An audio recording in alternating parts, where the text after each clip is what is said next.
All right. Hey, everybody. My name is Dan. This is Josh. And together, we're the, what do you say, co-creators of the GODFOE universe. Yeah, so I guess we should tell them what we do, Dan. Dan, you've done most of the writing, although I guess story-wise, we brought all this stuff together. We created it all together, and then I'm in charge of the art side of things. But I think we've both done a lot of the creative end on the storytelling, but most of the writing has been falling to you. So that's kind of where we're at. You want to kind of fill them in on what the project, what shape this project is going to be when it's done?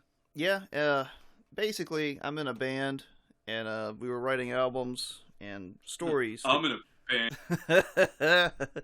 Josh has also been in too many bands. Yeah. But Not anymore. we were trying to come up with a concept, basically a reason to write albums, and we came up with this story I started writing that called the GODFOE universe, and it was just going to be like a book, and then it was going to be a series of books, and now it's branched off into albums and podcasts and comics and all these things that we're planning to do. But long story short, we're launching officially next year in 2021 or 2022, sorry, to get everything off the ground. Yeah, just to try to give a sense of the scope of this thing. Like if you look at something like Star Wars, it has such an expanded universe and different eras. The Knights of the Old Republic, which by the way is getting a remake for PS5 that looks awesome.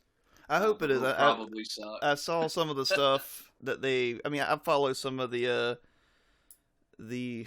fandom menace people to try to keep up, and they were saying that some of the people that were on that project were very against Knights of the Old Republic and all that. Oh Lord, they're going to deconstruct it and make it woke. They were in the Kathleen Kennedy camp of things. Oh gosh, nah, no thanks. But anyway, you were saying. Yeah, but so we got the Old Republic, and you've got the High Republic. We got the original trilogy. The Mandalorian fits in there, and you got all those different sandboxes. What we're trying to do is come out the gate with all of the expanded universe already figured out. Like we already know thousands of years worth of story, and we have these different eras that we're going to be tackling, some with the books, some with podcasts, some with comics, graphic novels and things. But the end game we already know, and point A, point B, point C we already know. We're creating something that's already fleshed out.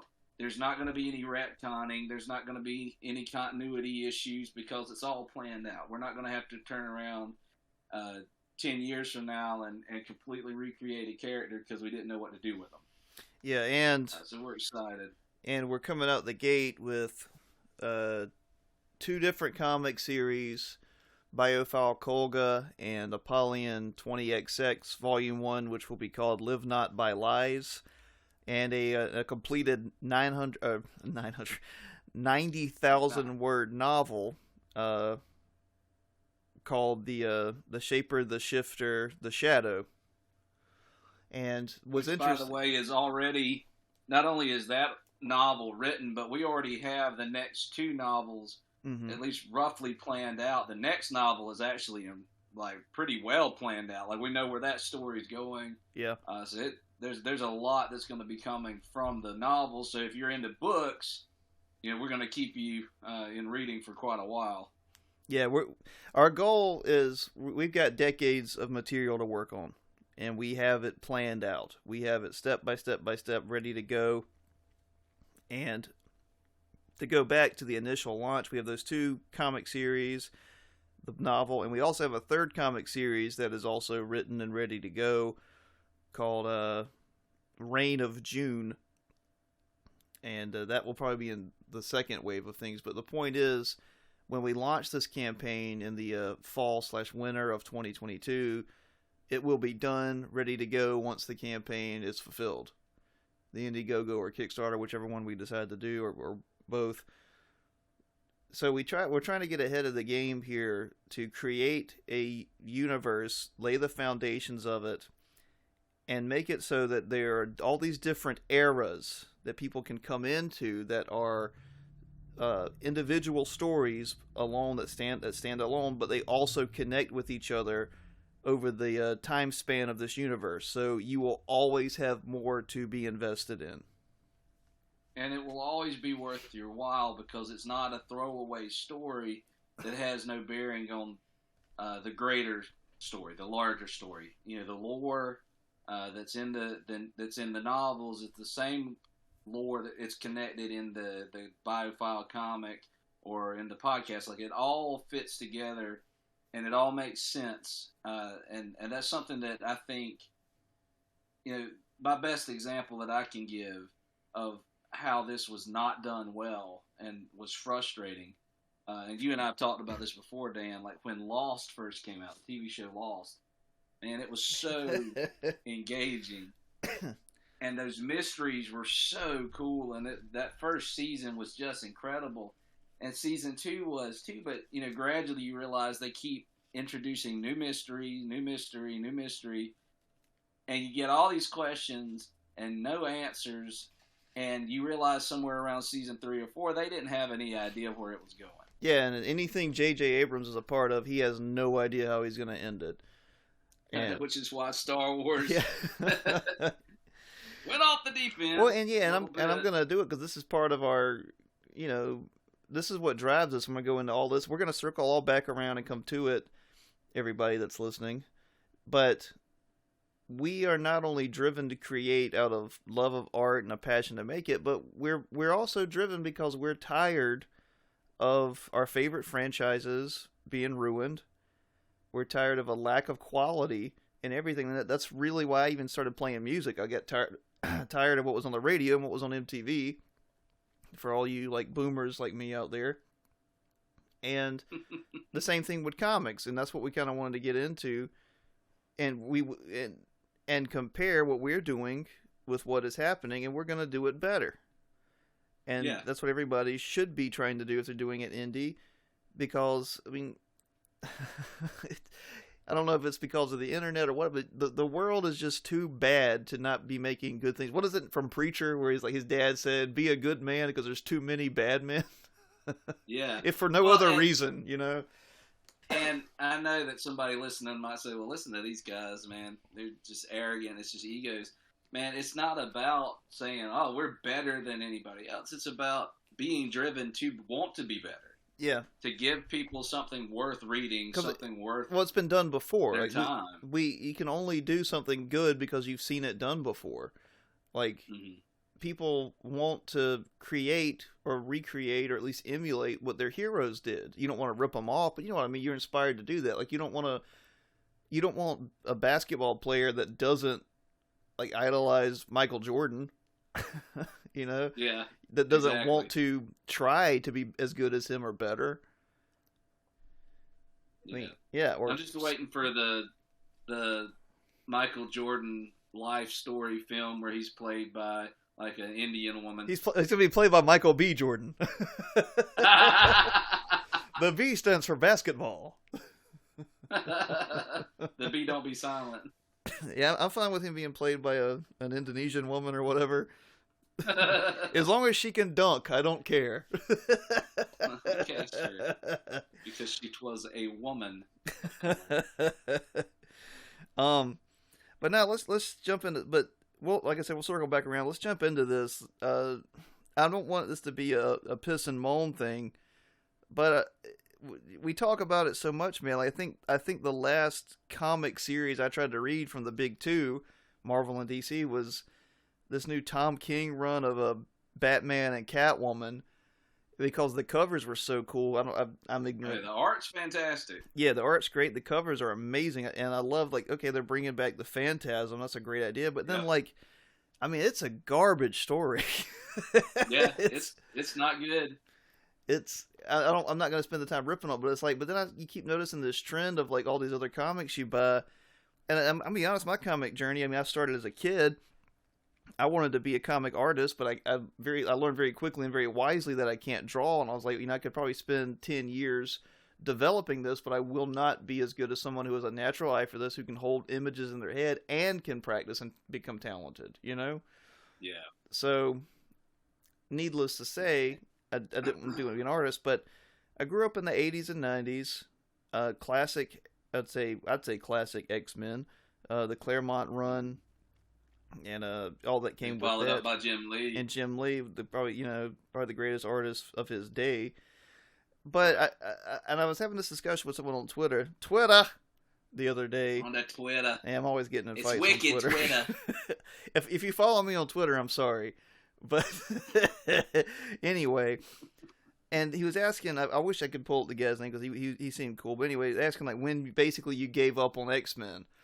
And for me it was Onslaught. I remember being a kid, thinking like, why is Magneto or Magneto's brother or Magneto's clone or whoever it is hanging out with the X-Men? Why is he brought down a level? Joseph or something? Yeah, it was so dumb. I don't remember what happened, but it's like the art drastically changed from like the Jim Lee kind of art to whatever they were doing. Like the covers changed, but then we get this stupid deconstruction of Professor X. And if this is someone's favorite run, I'm sorry, but to me it was just so bad. It's like, oh, Professor X has all these dark thoughts in his head. It's like, well, that just undercuts him as a person. Like, yeah, we all have dark thoughts, but we don't repress them. You find ways to let them go. Every person has bad thoughts, but I mean, Professor X, the whole thing was he was a pinnacle of not just mutant kind, but humankind. He was the Martin Luther King Jr. of mutants. Right. See, and I'm a little older than you. I was born in '83, but like I came in to comics in the late '80s, early '90s, like what you were saying. And not only was that the time that things like the Frank Miller Batman stuff and Daredevil stuff was hitting, John Romita Jr. was coming in as a really cool new artist that had a very distinct style. You had McFarlane. Oh, I love Todd McFarlane. Gotta throw that out there. Yeah. And then of course leading into Spawn and all the other stuff, all the Image guys and kind of the beginning of that indie boom. But not only was all that stuff happening, and we were just at the cusp of when comics started to take a downward, off the cliff. But in the bubble, you had long boxes that was full of '60s and '70s comics. Yeah, like Gold and Silver Age. Yeah, right. And I had an uncle who, when he was a kid, which would have been in the '60s, early '70s, he had subscriptions, like mail-in subscriptions to The Amazing Spider-Man and Incredible Hulk for years. And I would just borrow all those back issues he had. Like, so all the Green Goblin, Hobgoblin, the Spider-Man, he's got a fortune in comics, and I hope he took care of them. But I'm like, man, one of these days I'm just going to put on a ski mask and rob him of just his comics. He'll never know it was me. But, like, I just remember growing up on those early Marvel stories, and just the art was great. The stories were great. The characters were great. And it reflected the world the way it was. And maybe that's the problem now. Maybe these comics that we're reading now reflect the world that we live in. Maybe that's why they're garbage, is because so much in society is garbage right now. But man, we grew up in the heyday of comics, and I miss that so much. Yeah, and there's no reason that can't come back. It's just we can't rely on the big two or even Image or Dark Horse to make it now. Right. And that's a shame. I think a lot of that has to do with the, for so long, outside of, the '89 Batman and, the Sam Raimi's first couple of Spider-Man movies, and of course Christopher Reeve, Superman, but the superhero movie genre was not overall successful. Most of those movies for the longest time were garbage. Yeah, I think Blade was like the first big blockbuster. I mean, I know Spider-Man did good, but Blade before it was fantastic. Yeah, and that was one of the first times that it really got pulled off right, because before that you had like that awful Punisher movie with Dolph Lundgren, It Oh was yeah. nothing like the Punisher. He didn't even have the skull on his Nick chest. Nick Fury wasn't that in the 80s? Well, that was I think that was a made-for-TV movie. You talking about the one Yeah. with Hasselhoff? No, Yeah. wasn't it was it Hasselhoff or was it Russell? God, not Russell. This is how tired my brain is because he's amazing. Dude from Tombstone. Kurt Russell? Was it Kurt Russell? No, it was. I know there's a David Hasselhoff Nick Fury movie because I've probably got it. What am I thinking of? It's like I don't know, man. Escape from New York or something. Yeah, probably because he does have an eye patch. Man, my brain is fried. Dude, Kurt Russell, Nick Fury would be amazing. Yeah, I would give them my money today. Crowdfund that. He might be the only guy that's who's like more badass than Sam Jackson because like he would request somebody be in the Avengers and then when they were rejected he'd be like that wasn't a question. I said throw down, boy. But yeah, I think that the MCU being so successful, and of course, like I loved the first couple of phases, and I really loved it all the way up to Endgame. To be honest, I liked Endgame a lot. Infinity Wars was amazing. Guardians of the Galaxy movies were dope, but I do think that those movies being successful changed the industry, at least, especially for the big two. Yeah, and let's close the gap there. Like I was saying, with Onslaught, that's to me where I literally, as a kid, I mean, I was like a teenager almost, just stopped reading X-Men comics. And yeah, I got back into them, and I forgot who did. I used to know all these names, and I'm ill-prepared. But the fella that did New X-Men. Yeah. And he's credited as like a pretty good, he's not a bad writer, but I mean, that wasn't X-Men to me. Yeah, it didn't feel like X-Men.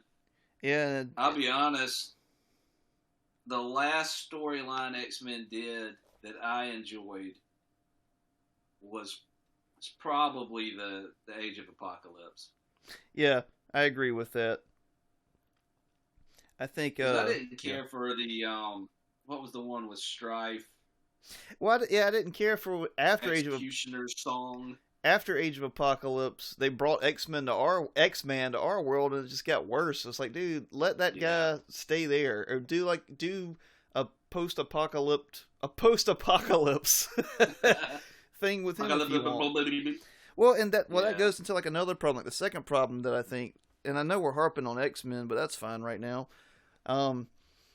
We're about to get the woke remake of the cartoon, so that's true. We might as well. But the power creep set in, where it's like, oh, now there's Omega level mutants, and now there's these mutants that can do ungodly powerful things, and it's just the world gets so big it doesn't matter anymore, and that's what I think. You lose stakes. Well, I don't care about any of the Krakoa stuff. I don't care about any of the House of X stuff. It just seemed to me Powers of X. Yeah, but there was a time that you didn't have to depend. I mean, this did start in the 90s. You didn't have to depend on these huge crossover events, these huge world-threatening events to have good stories. I mean, you'd have stories where, they go fight Omega Red, and that takes like 3 issues, and it's personal, and Wolverine gets captured and hurt, and you see some of his past, or you'd have something with Cyclops get kidnapped by the Morlocks. And I know I'm just listing like the basic ones, but you know what I'm saying? Oh yeah, it's like I loved some of my favorite runs from any comics were not some of these really big like Infinity Wars and all that stuff. Like I remember back when McFarlane was on Spider-Man.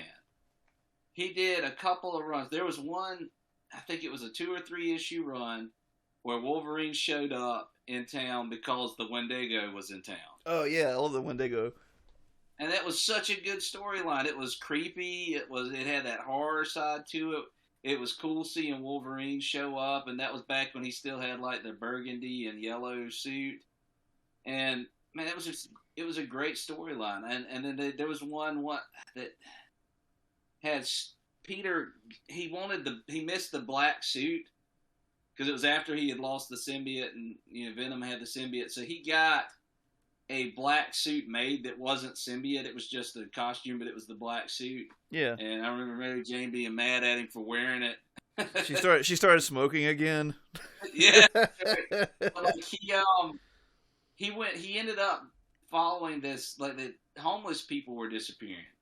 And like he went down into the sewers, and like there were all these like cannibalistic like mutants, not the Morlocks, but they were similar, that lived in the sewers, and they all worshipped Mobius as their king. Which one's He had to Mobius? fight Mobius. Which one's Yeah, Mobius? Yeah. Which one Vampire. is? Oh, that's Morbius. You were right. Morbius. Yeah, Mobius is the French artist. Yeah. Morbius. But like, they were worshiping Moby. Nobody worships Moby except for Moby. But like we don't get those kinds of storylines anymore. Everything that comes out has to be this enormous 5-series crossover that's going to completely reset everything. You know, and DC does it too. They did it with Doomsday Clock. Well, they did Infinite Crisis, and who cares about the Eternals movie? Like nobody. It's like right. It's like, but just that idea. We talked about this before, but scope matters, and like whenever it was following a character, whether it be X-Men, Spider-Man, Superman, when it was following that character and how their lives interact with other people, especially their team, and how those interpersonal relationships are affected by what's happening, that's a good story.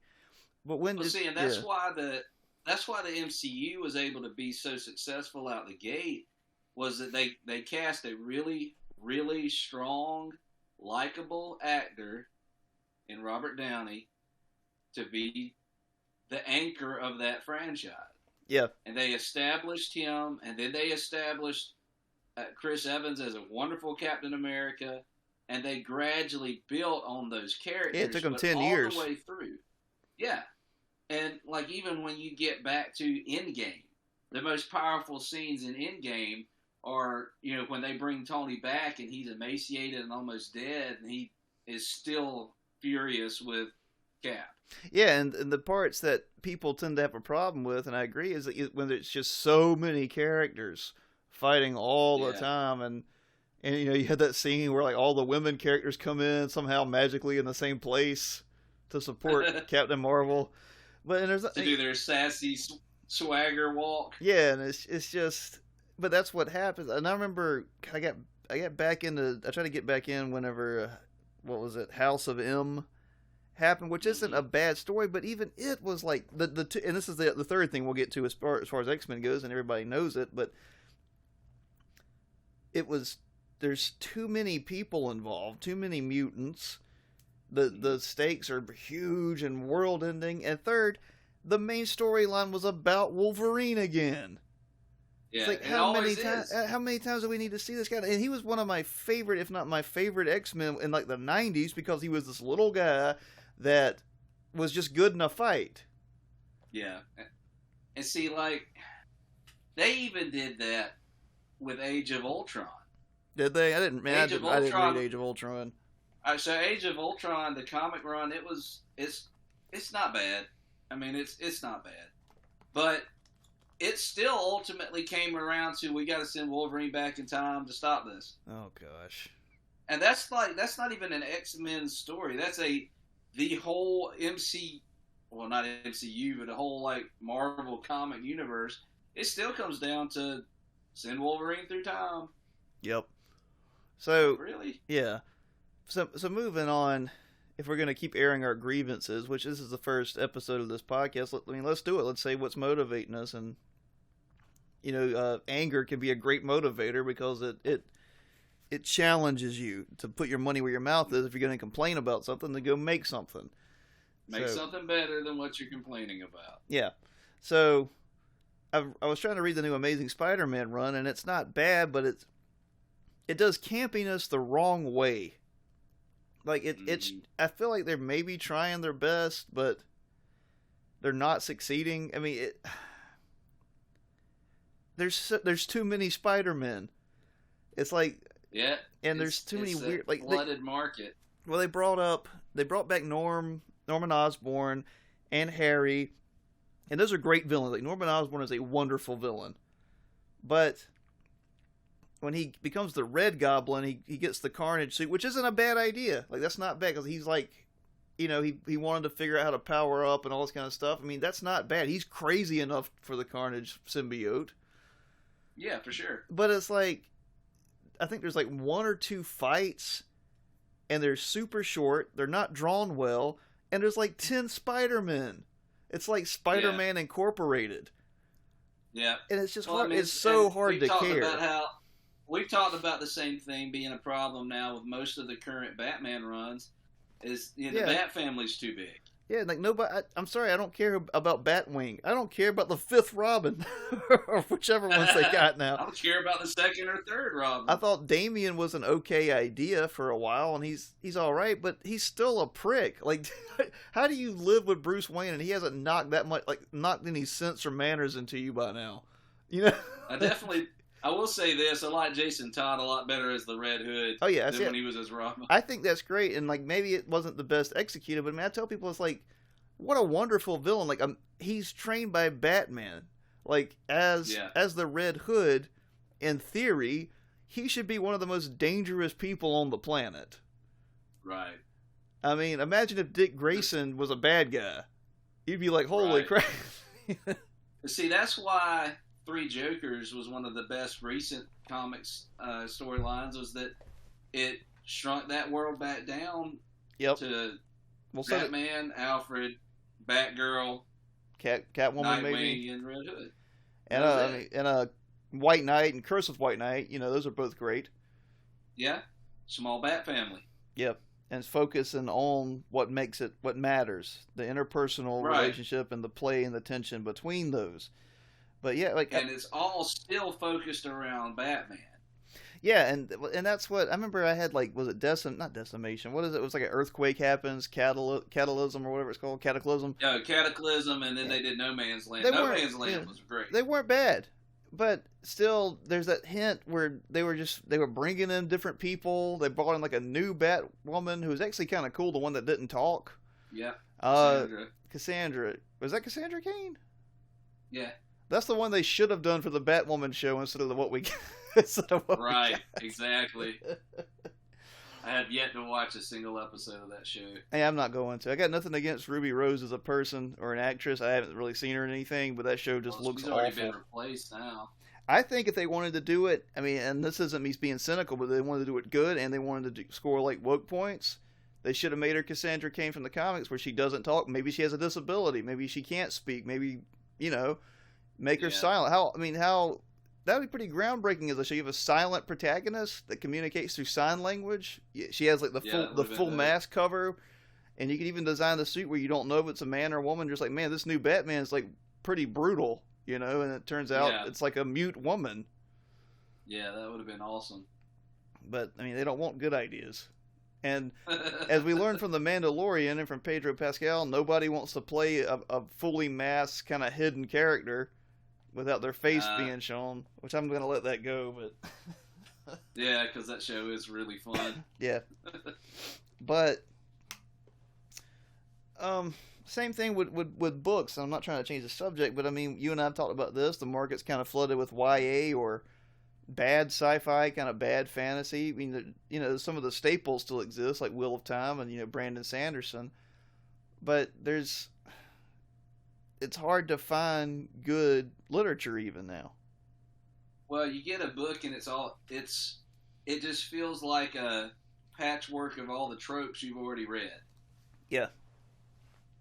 To sit back and say, I want to make it an original idea. At the end of the day, we're all remaking Dune. Yeah, I hope. I know I am. But, and I think that when people get to see what we're doing, I'm sure that people will be able to look at it and, I think we wear our influences on our sleeves a little bit. I'm sure everybody does. I mean, we've talked about just how much we want Evangelion, to have it, not so much from the visuals or the storyline as much as just the emotional punch of it. And everybody has inspiration, but so much of these, like you said, the YA fantasy stuff, they churn them out so fast. They're not well written. They're not well edited. And like you said, they're boring. And they're so lackluster. They're so uncreative. Yeah. And so much of it, it's just the market, like you said, it's flooded. There's so many of them coming out every single week. And, I'll look at these, top 20 books that are coming out in fantasy and science fiction over the next year. And look, I don't want to read any of them. They sound terrible. Yeah, and not to change the subject again, but going as far as hope in some areas, it's still fledgling. It's still finding its way. But indie comics, as far as like real indie comics now, because online like Indiegogo, Kickstarter, it's scattered. It's like disorienting right now because it hadn't found its footing. But there's hope in it. Well, and I think you're seeing it in a lot of different areas.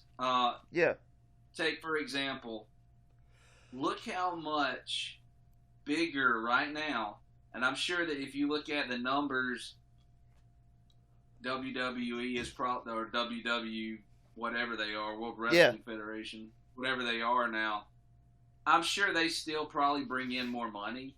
But look how many fans have abandoned the WE and are all about these new, like Ring of Honor and all the other ones. And was it AWA or whatever it is? And I mean, I don't know if Ring of Honor even still exists, but I know what you're saying. Yeah, but you know what I mean. Like, people are flocking to these other smaller startups, independent startups, because it feels like what wrestling used to feel like. Well, and here's the thing. I'm sorry. Go ahead. All right. Well, here's the thing. People, the cynics, especially, and I try not to get into comics drama, but there are people who work for the big two who look down on indie comics and like, whatever. But here's the thing. First of all, comics aren't selling like they used to. Manga is beating the crap out of American comics. But second, this Demon Slayer alone. Yeah, Demon Slayer alone's outselling all of them. But here's the thing, like, people have forgotten what a fandom is, and first of all, they've forgotten what a fan is. Fan is short for fanatic. You don't get to be. I'm gonna dip my like hand into Star Wars and come back because I'm still mad about the sequel trilogy. Yeah. But whenever it came out, especially The Last Jedi, people who we started trying to tell you what Star Wars was about. And it's like, dude, we know what Star Wars is about. There's like 30, 40 years of it. I remember somebody trying to tell me that Star Wars wasn't about the Jedi or the Sith, it was about the Force. And it's like, no, it's not. No. And the movies specifically are about the Skywalkers. Yeah. Specifically. So it's not about the Force. That's like saying Dune is about the spice. No, it's not. It's about the worms, Dan. Yeah, it's not about the worms. Anyway, all that to say, fandoms, in their idea, and the fact that they would be accepted by millions, if not billions, of people worldwide, that's an anomaly. That's not. These things are usually very small or smaller than they are now. Like, look, even the comics industry struggled for years and years and years and years to get where they were. Well, yeah, and you look back in late '90s. Yeah. Part of the reason why so many of those crappy adaptions and made-for-TV movies and stuff were coming out was because Marvel was bleeding money. Oh yeah, they did the Clone Saga and all that. Yeah, they were, and that's when we started seeing all the hologram covers and gatefold covers, and get the cover that has the gold leaf inlaid and all this stuff. And every issue that hit the stands had some kind of that's what it's also item. What we're seeing now, because that's why they reboot them every 2 years. To have a new number one. How many times has Miss Marvel been rebooted? 4 times now? Because she's not a good character. Yeah, and she had great potential. Like the very first like couple of issues of her could have been good, but they did make her kind of a Mary Sue. She was like doing adventures with Wolverine by like issue 4 or 5. Yep. She could have been great. They had Yeah. like in their hand potential to be like we could launch this young character. She could be the new Kitty Pryde if we do this right. But guess what? We're not going to make her fun. We're not going to make her attractive. We're not going to make her everybody's girlfriend. Kitty Pryde's the only Mary Sue that I like. Because she kind of is one, but who cares? I gotta admit though, like it's probably because of that. I had the VHS of the Pride of the X-Men. Yeah. That little like pilot for the series that never took off. Yeah. Man, that was probably my favorite tape that I ever owned as a kid. I watched that thing. That was a good show, man. Times. And it would have been good to see the whole series of that. Well, they did the same thing with Jubilee, but they kind of downplayed. Yep. I mean, they brought her in. She was the new Kitty Pryde. She was kind of annoying, but she learned her place, particularly in the comics, you know. But yeah, they tried to. Yeah, in the comic wise, she actually became a really good character. Yeah, and the show she wasn't bad. She kind of took a back seat, which she should have. She's not the main character, and they figured it out. But just compare that show with, and this was a pretty good show, but was it Wolverine and the X-Men? Yeah. Which is a good show, but it's called Wolverine and the X-Men. You know? Yeah. But anyway, all that to say, it's I never thought I'd say it, but it's so hard to find good comics, and it's so hard to find good anything. And I thought maybe I was just a crotchety old man when I was like 20. This was years ago, and I was like, man, like, is there something wrong with me? Am I just like a jerk? Nah, it turns out. I mean, you could be. Yeah, I am. It turns out tons of people feel this way. Yeah, it's like tons of people feel this way, and it's okay. Right. And it turns out they were all like 99.99% were fans, and they didn't change. The media changed. Well, that's why outside of the only series that I read on any kind of regular basis from Marvel is the Immortal Hulk. Yeah. And I love that one because it doesn't feel like Marvel. It feels more like an indie comic. Like it's full blown body horror. It's the Hulk if it was written by Cronenberg. Like it's actually really good. Yeah. I'm amazed that they allowed it to be made. And I read a little bit of Savage Avengers just because I thought it was fun seeing like the Punisher side by side with Conan the Barbarian. It's a gimmick, but it's a gimmick that worked. It pushed my buttons. Yeah. Those are the only issues, like the only things I've picked up Marvel related in forever. And DC, you know, I like the Last Night on Earth. I like the Snyder run on Batman, Scott Snyder stuff with Greg Capullo was fantastic. The new 52. Great. Yeah. Yeah, that stuff was great. And I did like the Three Jokers and anything that Sean Gordon Murphy touches. Yeah, and you like Wonder Woman. Curse of the White Knight. You like Wonder Woman Dead Earth. Dead Earth was dope. Yeah. But see, the reason that Dead Earth and the White Knight, Curse of the White Knight, the reason they are so good is part of it's because it's Black Label and they're allowed to be basically Black Label's like the new Elseworlds. Yeah. Or Vertigo. They can be more mature and they don't have to obey any continuity. But what makes those comics so good is they've gone and gotten people like Rick Remender or Sean Gordon Murphy. Sean Gordon Murphy, not just a great writer but fantastic stinking artist. He did Tokyo Ghost for Image. Yeah. And Tokyo Ghost is probably the best comic I've ever read in my life.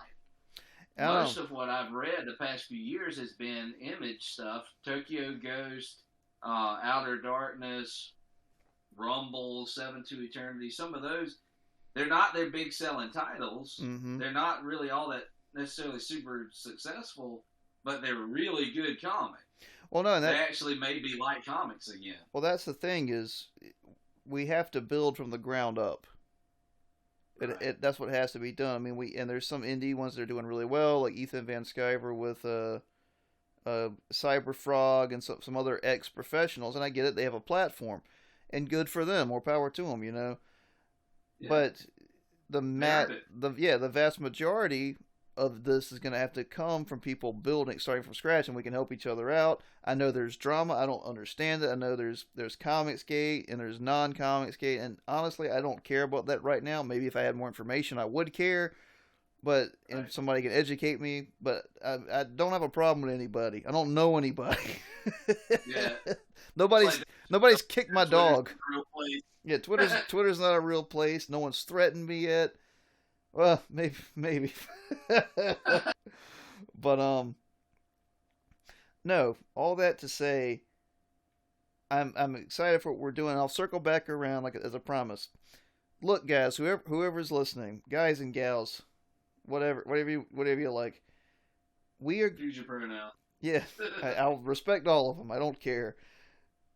We are making a new universe. It will last. Universe. It will last decades because we have it planned out. We're ready to go with it. It will encompass multiple genres. It will be sci-fi, fantasy, horror, name it.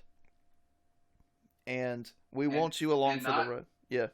Yeah, and not to be a jerk, but when the crowdfunding Indiegogo, when that goes live, you're not going to be offered a 48-page comic. No. You're getting the first volume, mm-hmm. and then like we were saying, the Apollyon's going to be what 160 something pages probably more than that. I'll do the math. Keep talking. And then we were talking about the Biophile Kolga, the first volume of that, which will be part of that same Kickstarter or Indiegogo, whatever platform. Yeah, you were right. Apollyon's going to be like 150 to 160 pages. And Kolga's going to be over 200. Yeah, it's going to be volume 1. Yeah, Kolga is going to be almost 300 pages, and that's what we've mapped out. We've mapped out 100 issues of Kolga. Mm-hmm. And so that story goes on and on and on. Reign of June is sort of a concurrent story, or I say that it takes place later, but kind of crosses over with Kolga in ways that are exciting. We've got that planned out. Yep. And then that's just scratching the surface of this world. Yeah, and so I'm not going to give it away. I don't want to go into it. I don't want to do a big explanation, but what our world is at some point in the 21st century, so not too many years from now, a being known as God comes into being. We will tell that story of how it happens. That is the start. This being, and I don't want to give away too much of who he is, where he came from, whatever, assumes complete control over Earth. And we follow from that point and a little before, which will be in Apollyon 20XX. We will explain it. From that point on, after millennia have passed, the story ends with the Black Star series, which is the novels that we're putting out. The first one, The Shaper, The Shifter, The Shadow, which is going to be out next year. Between that time, it will follow in various eras people labeled GODFOE, which is where my username came from. These people are those who oppose God, because throughout all of these millennia, God reigns on Earth. Whether people know it or doesn't, he rules Earth. And his influence is there. The fact of the matter is... Yep. Go ahead. Sorry. No, it's like, and his influence ranges from openly antagonistic to not, to being a mere concept to people. We want to show how history goes in this universe, like what would people do and how would people be. You can have entire eras where God's not even mentioned except for maybe as an idea, but it will all connect together. You will be able to jump in at any point in our world and have a good story, and if you want more of it, you can buy the other parts. It will not be confusing. There will not be other world. There will not be multi-universes. There will not be any retconning. Right. And when we look at this, the concept of God in this universe, we're establishing right out the gate that this being that they call God is not a God. Yes, he just has the power of one. He has the power of one, but the frailty and the flaws and the limited humanity of a human being. He's a person who becomes a godlike being. But to the people of Earth who never see him or have in a vision or have maybe in person, to them he might as well be God, and he is worshipped for millennia as a god by some. His power is manipulated by some to be used for their own gain. It will be as if this being existed.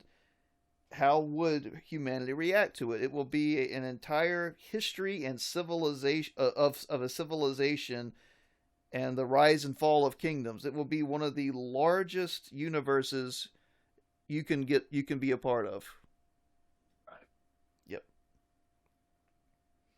Yeah, it's exciting stuff, man, and I can't wait for people to see what we've been working on, because I mean, you and I, we've been working on this for almost a decade now. Mm-hmm. About 10 to 13 years. Yeah, I mean, it's I've been on board for about 10. Yep. It feels like longer. and well, here's the thing. But, to reiterate everybody, it will expand multimedia. It will be music of albums like that my band is putting out. The band is called Blue Bolt. You can listen to some of our stuff now. If you just search Blue Bolt Band, you can find us on YouTube. Anyway, we finally got a studio. We're going to professionally put out our own stuff with no hindrances, the same way we're doing the comics and the books.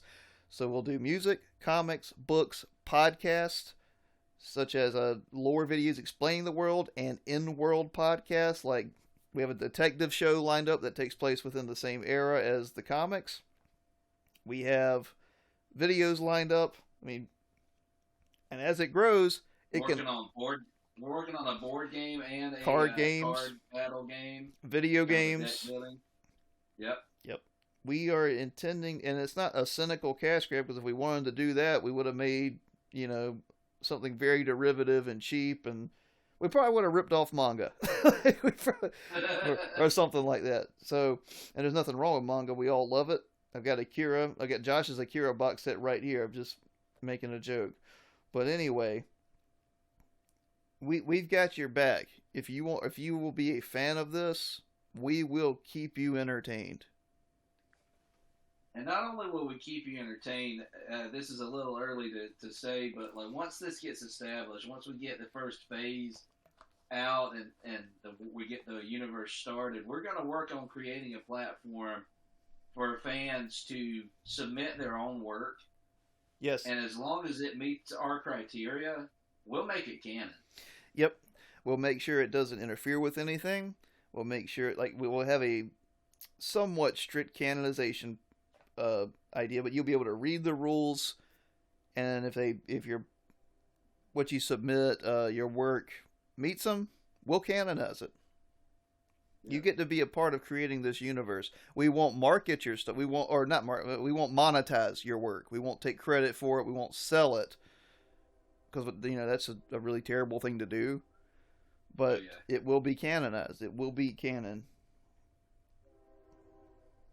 Yeah.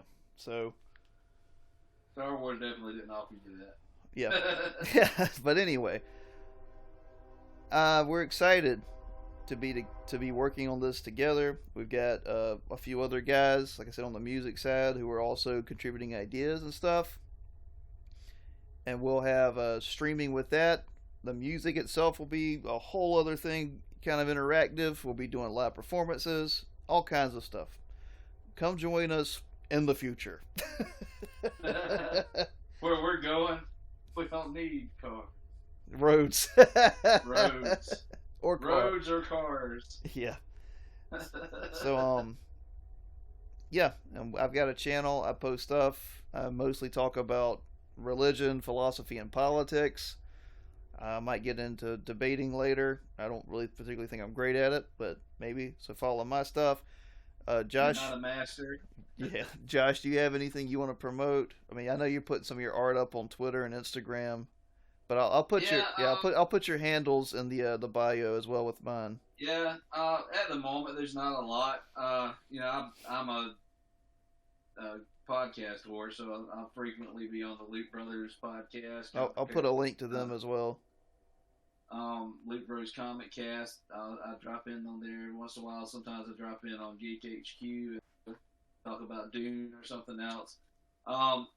I do write short stories, short horror stories, which are available at medium.com. If you just look up Joshua Adams on medium.com, you'll find my short stories. If you're in the mood for something horror, there's some good stuff there.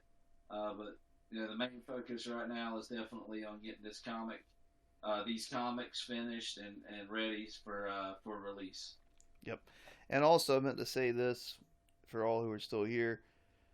When you sign up for our Indiegogo, when we do launch it, not only are we going to include updates routinely, I think weekly was our goal. We're also we're also giving you free material. We're going to include bits and pieces of peripheral story. These are in written stories that are short stories or some other part every week, as well as a podcast. We'll be giving you episodes of that. We want you guys to trust us that we will provide entertainment. We will provide inspiration. We will do it on time. We'll get it done, and we will do it continuously. And as of right now, the plan is in some format, whether it's digital, I would assume it would have to be a digital format. But anyone who backs, and it may even be just anyone who comes to the site and looks at it, we're going to try to make available to you the whole first issue of both comics. Yep. And the first chapter of the novel. Yep. Out the gate. We want transparency, because this isn't shots fired because I'm new to the indie game. I know a lot of dudes love art. I like art too, but I love a good story over art. And what I get tired of seeing is 5 pages of art with no text bubbles, no context, no nothing.